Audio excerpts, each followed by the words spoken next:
So last week, we finally finished up talking about the seventh commandment, thou shalt not commit adultery. And we're going to move on to the next commandment today in the hopes of getting through this whole thing before the end of the year,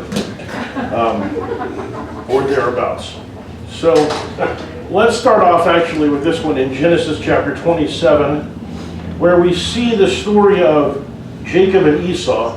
And in particular, the decision on the part of Jacob and his mother to try to get for Jacob the blessings and promises that are available to the older son, which would have been Esau's, through, let's call it trickery, by fooling Isaac, who by this time is blind and relatively limited in his facility or faculties, it would seem, and trying to fool him into thinking that that Jacob is in fact Esau.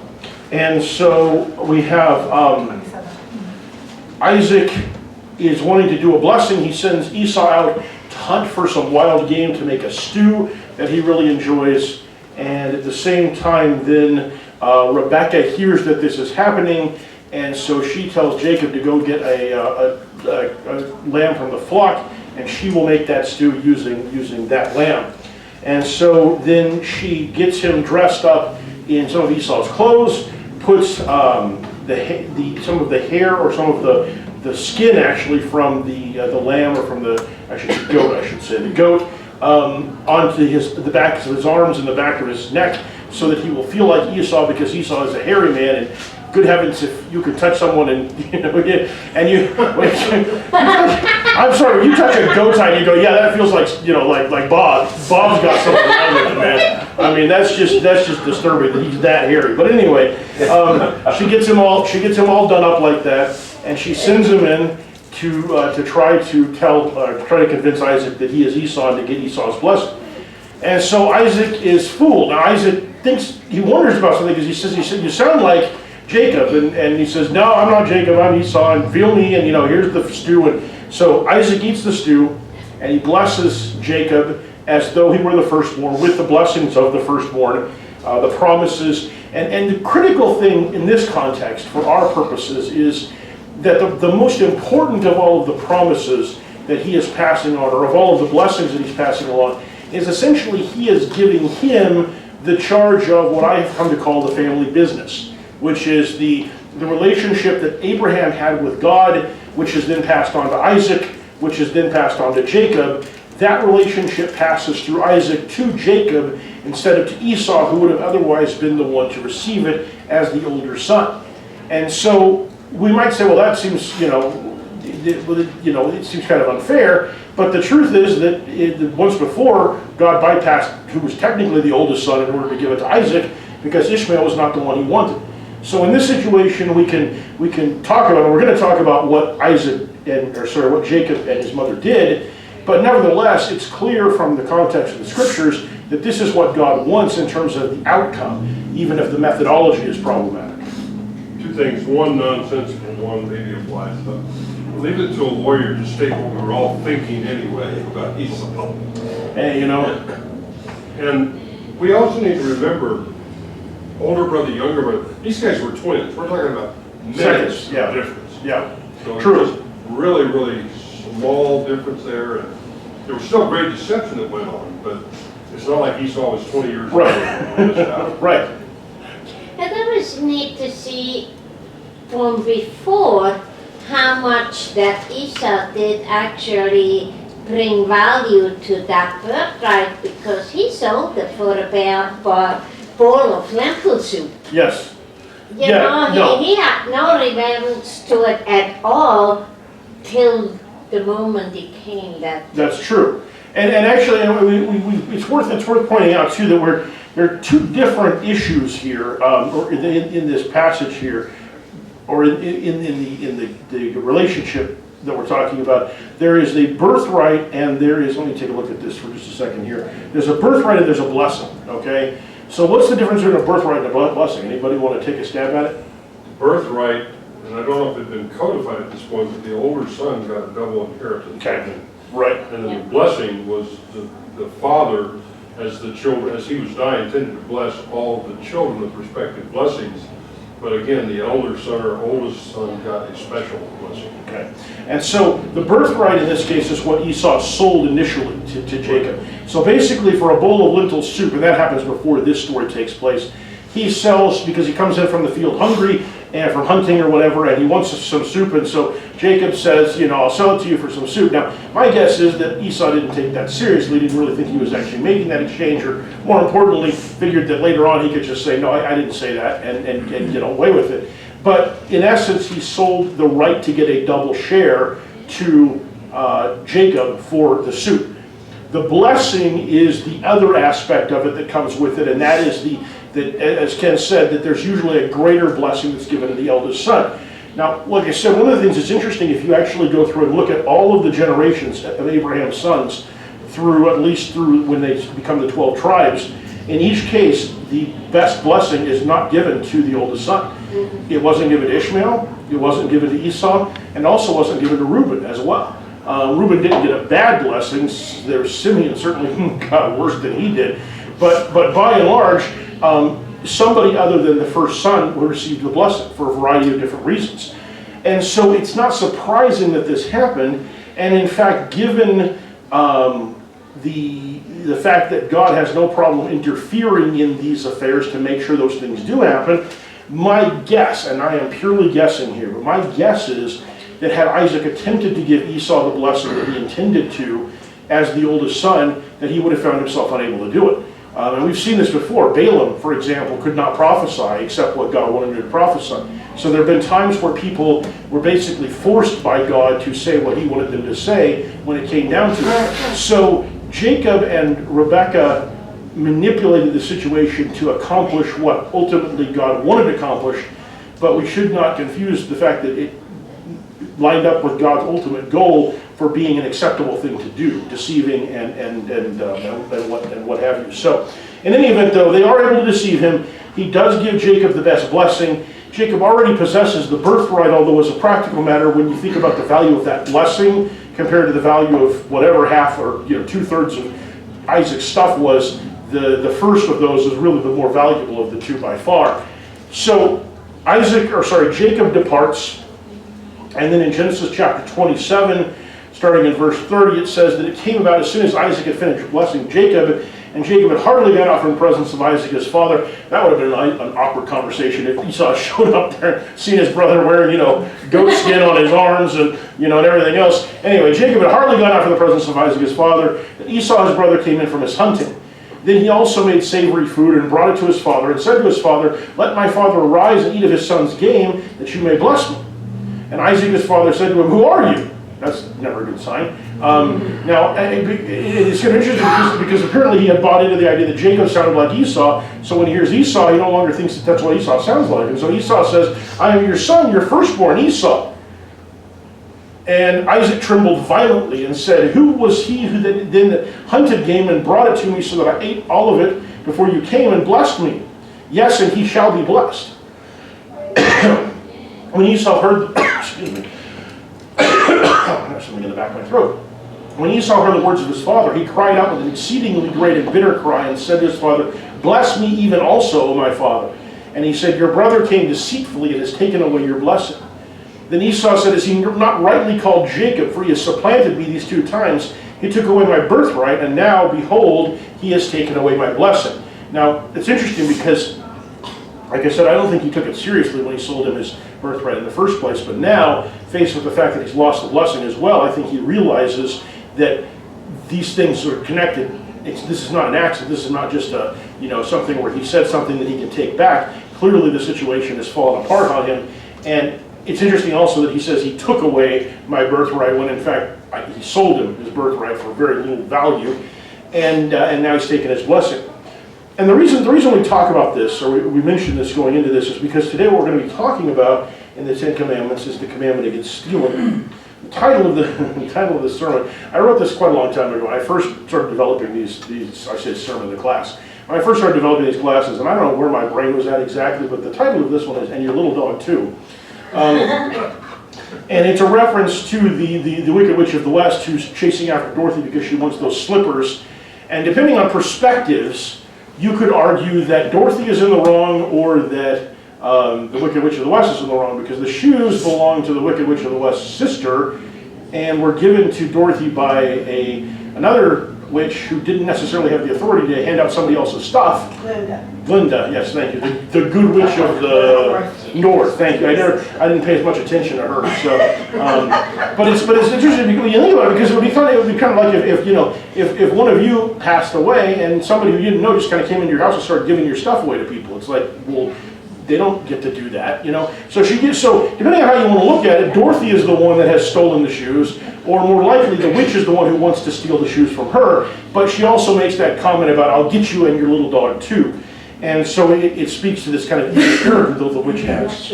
And so in Exodus chapter 20, verse 15, we have the commandment, you shall not steal. It's a very simple commandment. Don't take stuff that isn't yours. Of all of the 10 commandments, on one level at least, this probably should be the shortest of all of our discussions, because it's really not that hard to define what stealing is, and it's really not that hard to figure out why it's wrong. And indeed, we're not going to take a huge amount of time on this, although we'll see how this goes. But there are some nuances to this and some complexities. But in Exodus chapter 22, God expands this idea quite a bit. And he says, if a man steals an ox or a sheep and slaughters it or sells it, he shall pay 5 oxen for the ox and 4 sheep for the sheep. In other words, I guess, if he steals it and you get it back before he slaughters it, then it's all good. But if he kills it, then he's got to pay back a lot more, 5 times, 4 times. He shall surely make restitution. If he owns nothing, then he shall be sold for his theft. If what he stole is actually found alive in his possession, whether an ox or a donkey or a sheep, he shall pay double. So not nearly as much as if he kills it. And I think, without going into too much detail about that, I think that probably goes back to that idea that we talked about the value of blood and the shedding of blood. Once you shed blood, you've taken things a step further, and so that's why there's a higher level of compensation that's required. If a man lets a field or vineyard be grazed bare and lets his animal loose so that it grazes in another man's field, he shall make restitution from the best of his own field and the best of his own vineyard. What do we call that when you let somebody else, your animal eat somebody else's stuff? What do you know what the... Trespassing. Well, that's true. There is trespassing, but there's a term we use... Street grazing? What's that one for? Yeah, that was it was called the open range system back but that was when everybody was on board with it, it was okay. The term that is used in law today is conversion, where you have something belongs to somebody else and you convert it for your own use. It's not necessarily like they got money and you take it kind of a thing. It's more when there's something useful and you use somebody else's useful stuff instead of using your own. And that's kind of what's happening here.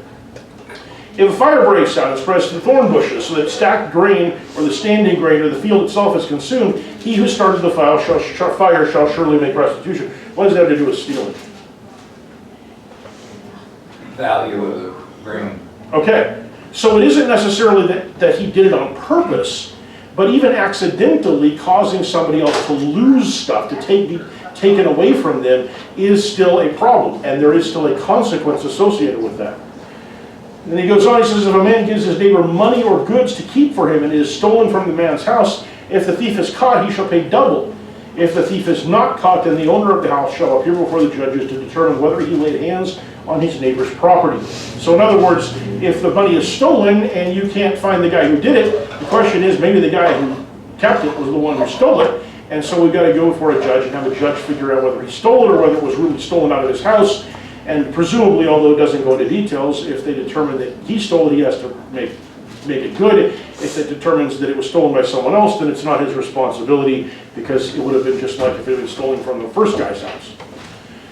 For every breach of trust, whether it is for an ox, for a donkey, for a sheep, for clothing, or for any lost thing about which one says, this is it, the case of both parties shall come before the judges, and he whom the judges condemn shall pay double to his neighbor.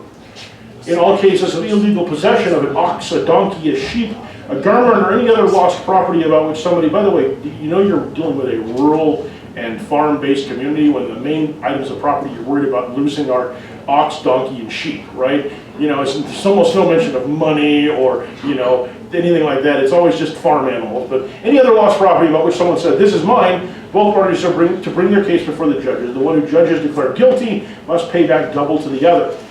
And then if a man gives a neighbor his donkey, a sheep, an ox or a sheep, or any other animal to keep for him, and it dies or is hurt or is driven away while no one is looking, an oath before the Lord shall be made by the two of them that he has not laid hands on his neighbor's property, and its owner shall accept it, and he shall not make restitution.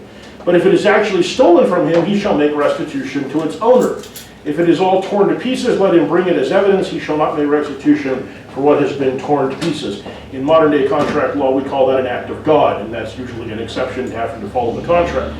So this is interesting because if it's stolen from him, he has to make restitution. Otherwise, if he promises that it wasn't him that did it, that he didn't have anything to do with it, then there's no responsibility.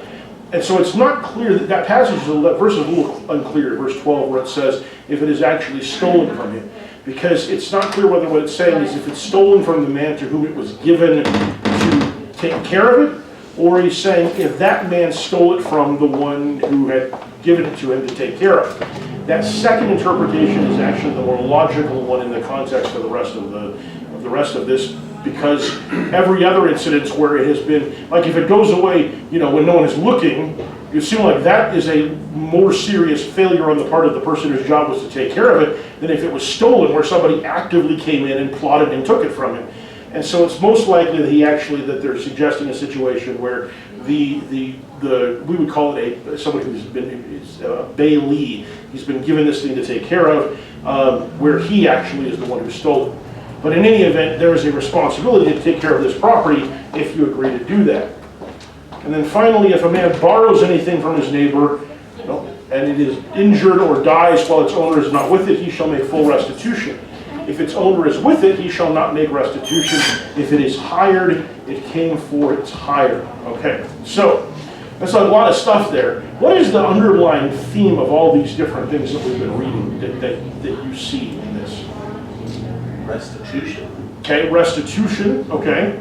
Acting responsibly on the part of others when you have their property. Okay, so acting responsibly, let me pare that down just a little bit. Acting responsibly with respect to others' property. I think kind of more broadly. Okay, any other thoughts? Any other kind of big point themes? There are consequences, good or bad. If you say, I take care of your animal and you do not, and then thereof, it's consequences because you did not go up to what you said you would do. Okay, so there are consequences associated with how we handle or how we deal with other people's property. And the idea here is, we would talk about this, we would use the modern day term would be transfer of risk or assumption of risk. The idea of who is responsible for a loss when something happens.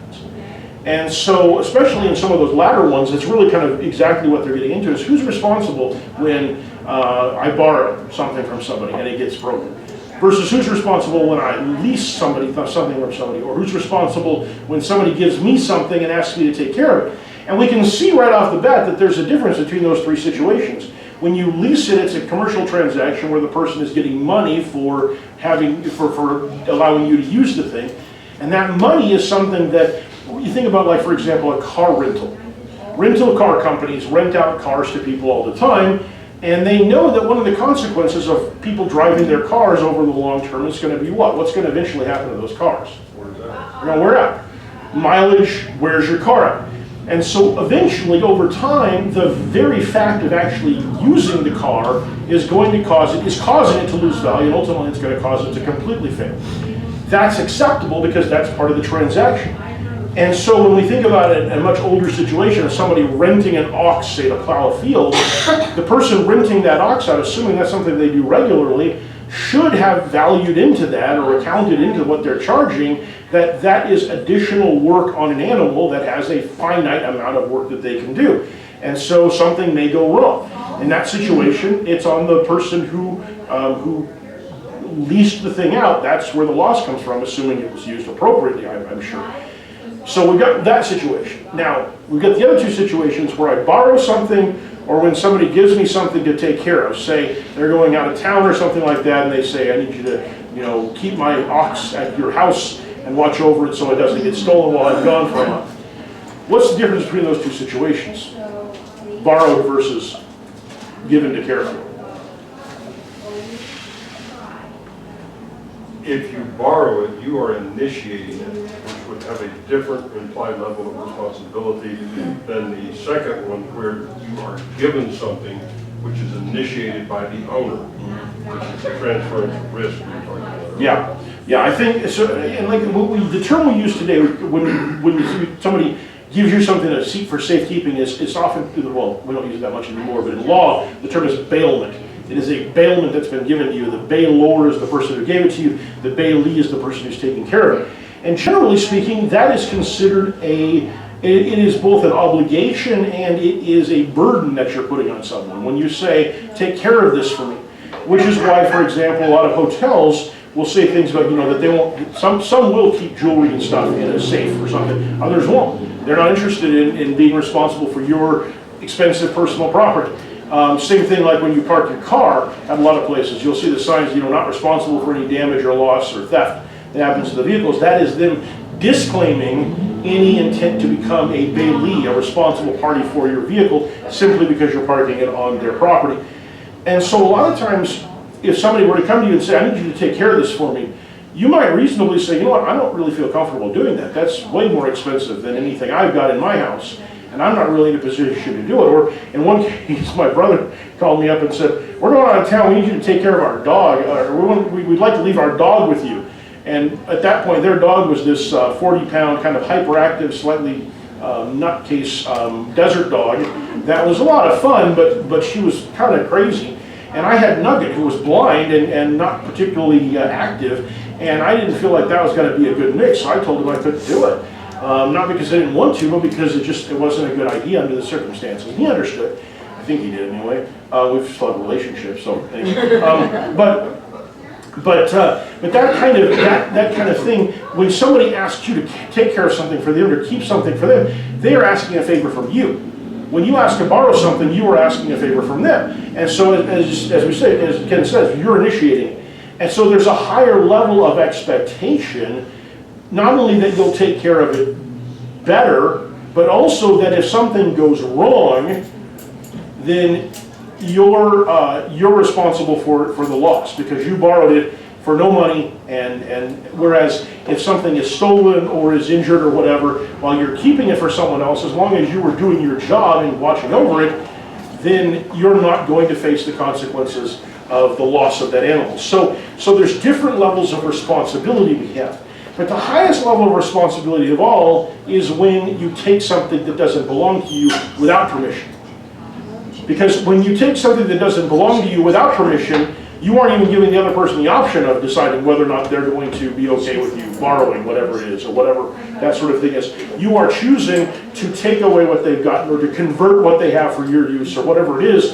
And it's a non-voluntary situation. And so in every kind of situation like that, not only is there responsibility to make it good, but there's a requirement of restitution, paying double or even 4 or 5 times if you've actually already slaughtered or killed the animal or whatever.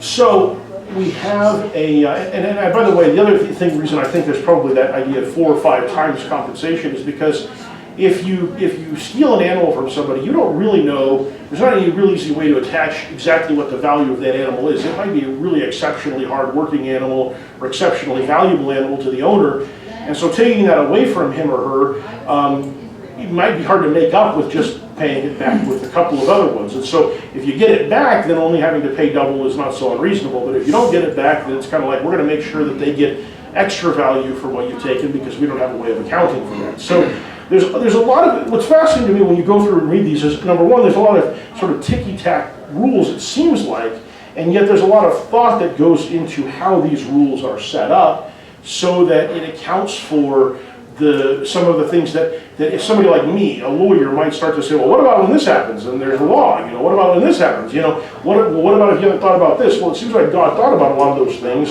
and included them in the provisions as you go along to make it clear that on the one hand, you don't kill people for stealing. Now, if there was a passage we looked at earlier in this study where if someone is a robber who's come into your house and you kill them because you don't know who they are, why they're there, that assuming that it's at night and you couldn't see what they were there, what they were there for, you're okay. You're not guilty of murder for doing that. But in general, you don't execute people simply for stealing stuff. Stuff is still stuff. no matter how valuable it is. And in fact, even in the case of what we would think of as the most valuable, and I hate to use the word possession, but we're going to have to do that because that's technically what it is, even then you don't kill the person. Here we see it in later the same passage we were looking at. If a man seduces a virgin who is not pledged to be married and sleeps with her, he must pay the bride price, and she shall be his wife. If her father absolutely refuses to give her to him, he must still pay the bride price for virgins. So, in other words, if this woman had value to her family, the bride price, and by taking her virginity away, you're basically taking away the value that she has, and so in essence you have to pay for that and also marry her, unless the father refuses, in which case you have to pay the bride price anyway. Now, generally speaking, the father is not going to refuse, because why? That woman cannot get married again because she has lost her virginity. Right. Or it's going to be really hard to get someone to do it for sure.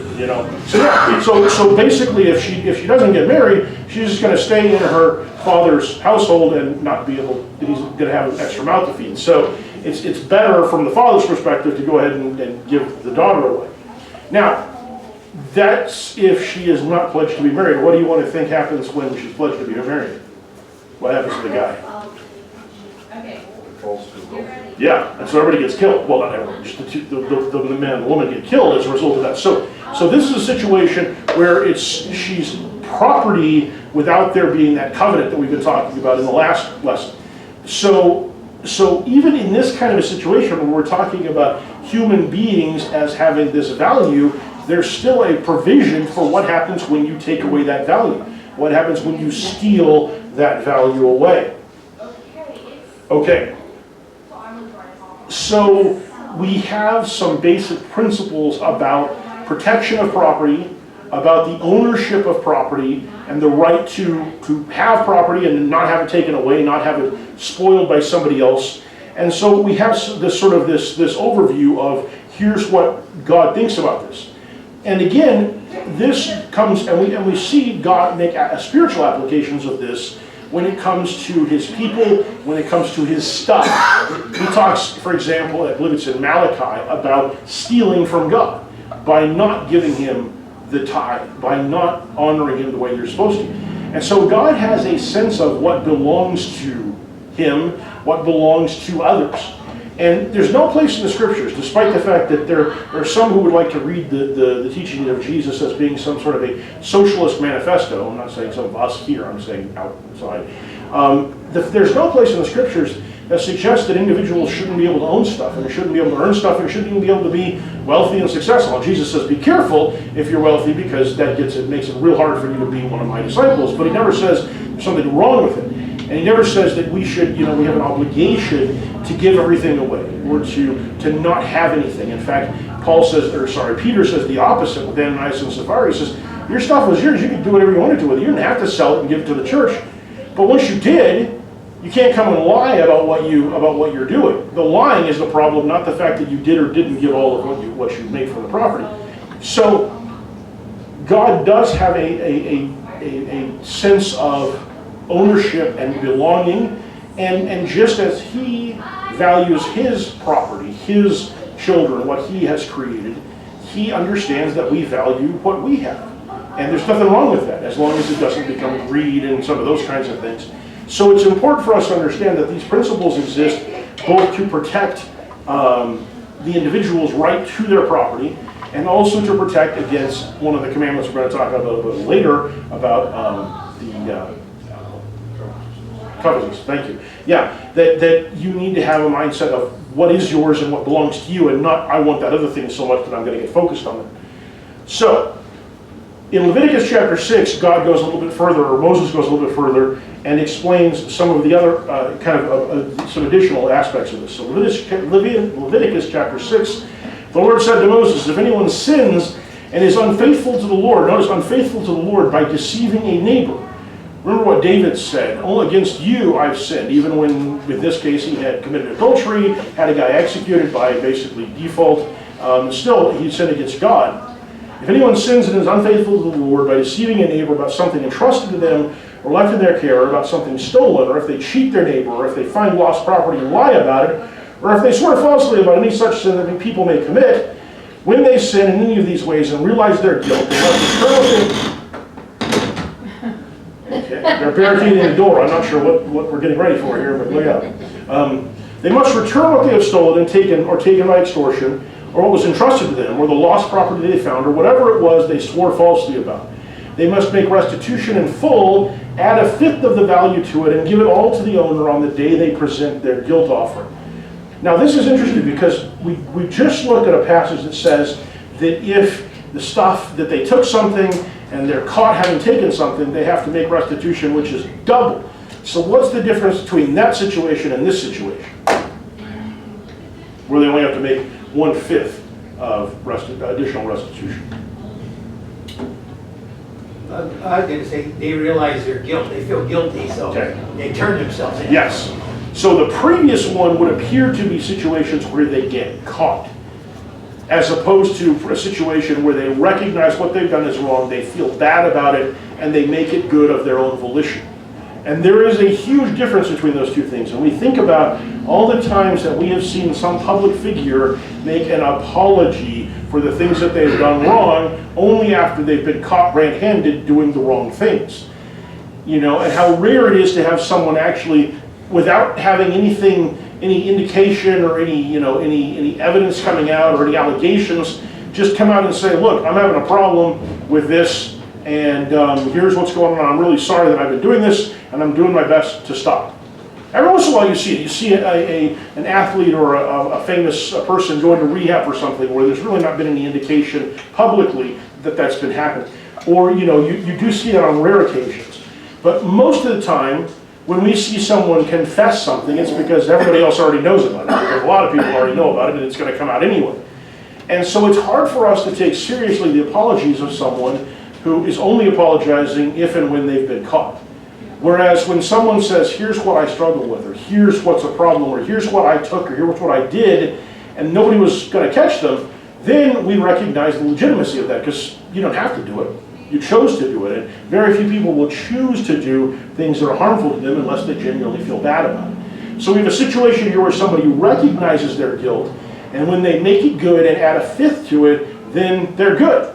That solves the problem. No need for further action. And you notice that that they do that when they present their guilt offerings. They're presenting an offering for the guilt because it is a sin as well. And that's the thing we have to remember, is that stealing, just because it hurts your brother or whoever it is you stole from, is still a sin against God, and it's still not okay with God, and there's a guilt that comes along with that. Moses continues, or God continues, and he says, and as the penalty they must bring to the priest, that is to the Lord, their guilt offering, a ram from the flock, one without defect and of the proper value. In this way the priest will make atonement for them before the Lord, and they will be forgiven for any of the things they did that made them guilty. Now this is kind of interesting because depending on what you stole, the thing you've got to sacrifice would be way more than the thing you had to return and the 1/5 of the value that went along with it. Now this gets an interesting conversation I had with years and years ago, when I was working as an attorney, even before I was a prosecutor, I was working as an attorney, and me and another attorney at this job were talking about the relative dumbness of stealing as a means of making money, and in particular doing something like robbing a Circle K, and like how stupid you have to be to rob a Circle K. Because number one, you know right off the bat you're going to be filmed while you're doing it. So okay, you got to wear a mask and stuff like that, but even then they probably some information they can get about you. Number two, consequence for armed robbery is a 20-year prison term, and there's no probation available if you actually had a weapon with you. And the money you're going to get from a Circle K is going to be, what, less than $50 is usually what they don't have in the safe. So for less than $50, you are setting yourself up for a potential 20-year prison term. So then we figured out, okay, so how do we calculate the value of this? Well, what is the likelihood that you're going to get caught versus the number of years that you're going to, or times the number of years you're going to get spent in prison. So let's say that it's relatively unlikely. Let's say there's only a 10% chance you're getting caught. So you multiply 20 years in prison times 10%, you get 2 years in prison. So is 2 years in prison worth $50? And I would submit to you that it is not. 2 hours is worth $50, maybe 5 hours, depending on the job you have. So the interesting thing with a lot of these kinds of crimes is, and we see this in the law here, is what God is doing is he's making it so that there's never a point where the calculation is you know, the chances are only 50-50 that I'm going to get caught, so I'm going to go ahead and do it because, you know, it's worth it. He wants to make sure that it is a high enough penalty that somebody who looks at that is not going to make the calculation and say, it's better for me to commit this act than it is for me to not commit this act. We don't want people thinking in those terms. In our society, the problem we have is twofold. Number one, the chance of getting caught is very low, and number two, the trial situation takes so long and can be so problematic, and the consequences for different people tend to be so different from one person to another that it's very difficult to effectively deter crime because people are looking at it and going, number one, they might not catch me, number two, when they do, it's going to take them forever to prosecute me, and number three, I'm able to get some kind of sweetheart plea deal or whatever else it is if it goes long enough and end up with, you know, less prison time than I otherwise would have. And so you have to have a system that's much more efficient, which is what the Israelites had, if you want to actually deter people from doing bad stuff. So that's kind of the idea that we have getting set up here. Okay. Questions or comments up to this point? Yes, ma'am. But it's like today, sin is sin. If somebody, well, I didn't murder him, but I did do this or that, or raped or whatever, but I didn't murder. It's sin is sin. That's true. That is true. And the consequences are different between two different sins, but it doesn't change the fact that it's a sin, it's a violation of God's law. And as we see here, there has to be an atonement made, there has to be a sacrifice made when you sin. And so, regardless of whether it's something that's somebody's put to death, well, if you're put to death, there's no more atonement that has to be made. But any of the other sins that are committed, there may be a lesser or greater atonement, but there's always an atonement that has to be made of some sort. Jerry?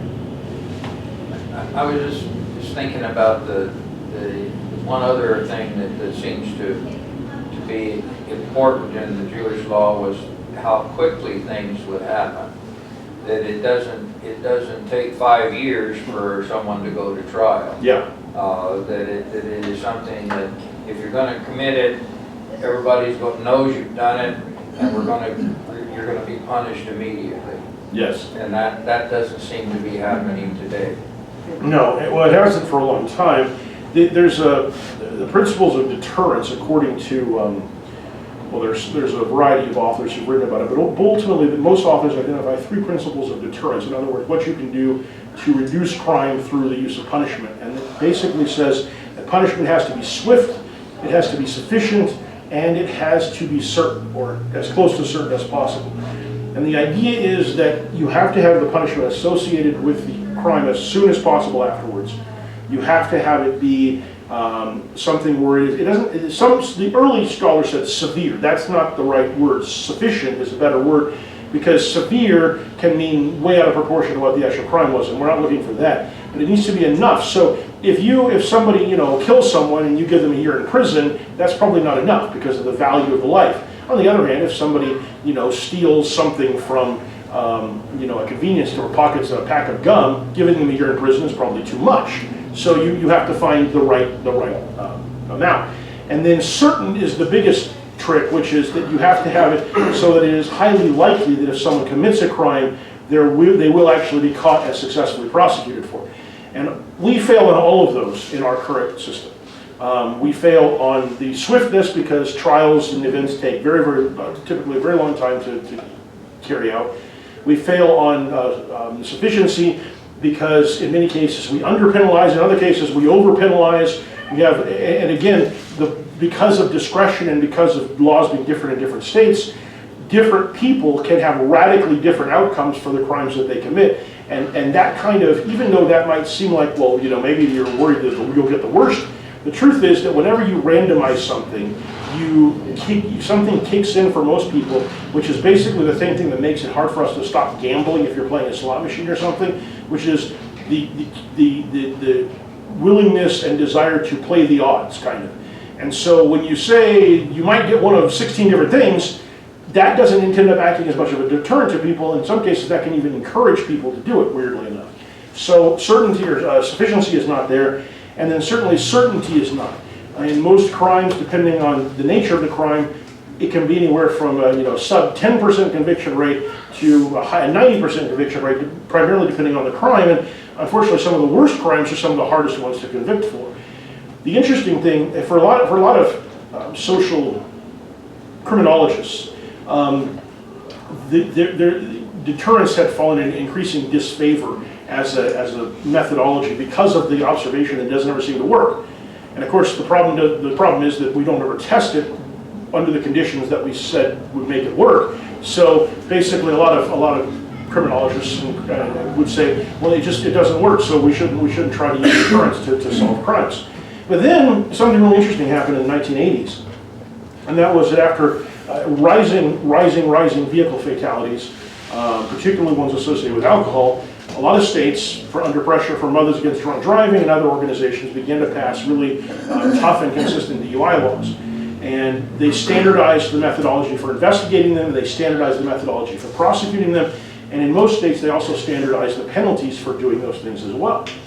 And so now, if you are driving drunk, first of all, the person who's probably you're going to encounter while you're doing that is going to be providing testimony at trial is going to be a law enforcement officer, because you'll be driving in some way that calls their attention to you, they'll pull you over, and everything that happens from then on is part of a standardized set of expectations of what the police officer is supposed to do. And that makes it really easy to convict somebody at trial, and typically because the evidence gathering process is being followed exactly the same way every time, and you don't have issues like, we're not sure who did it, because the police officer is the first one to encounter them and the first one to deal with it. And it tends to be quick as well, because once you get the evidence in, there's no real reason to hold back on the trial. And so some defense attorneys, understanding this, will try to continue and continue and continue, but most prosecuting agencies want to get a DUI case done as quickly as possible. So they typically get resolved anywhere between 6 months to a year, which sounds like a long time, but many cases take 4 or 5 years, so it's actually fairly quick. And the penalties are pretty consistent as well, in terms of time in jail, in terms of fines and fees, in terms of having to have an ignition interlock in your car that you have to blow into to drive. All those things automatically kick in. And so when you get right down to it, in most states, DUIs now actually meet the standards for deterrence. So what have we seen happen since the 1980s with vehicular fatalities involving alcohol? Well, we've seen them go down and down and down and down and down, because deterrence really does work if you follow those principles. But in our society, it's very difficult to follow those principles outside of some certain specific kinds of things. So the Hebrew system, on the other hand, in a community, a place that's made up primarily of small communities where everybody knows everybody else, and where there is a burden imposed, we're not going to get into this, but there's a burden imposed elsewhere in the scriptures that talks about if you know something and you're called to testify, you have to testify honestly. Even if the person's related to you, whatever it is, your job is to help to bring justice about it. And so if you have people that buy into that in your community, and you have a community that's small enough to be able to regulate itself, deterrence becomes a meaningful reality, a meaningful and practical possibility. And that's the kind of thing that we're seeing go on here, is the way of setting up how deterrence works and creating penalties that are high enough to cause people to think more than twice even about whether they really want to do something like that before they do it, without being so high that it's completely unreasonable. Like I said, we're not cutting people's hands off, we're not executing them, we're making them pay back more. And the big risk is that if you can't pay it back, that you are going to get sold into slavery in order to pay off your debt. So it's not without a fairly significant cost, but it's still not depriving people of their life or of their, disfiguring them, something like that. And so there is a distinction that's made between crimes against persons and crimes against property. All right, we're going to stop, and next week we'll take a little bit more look at this from the New Testament perspective. So thank you guys for your participation, and we'll take a break.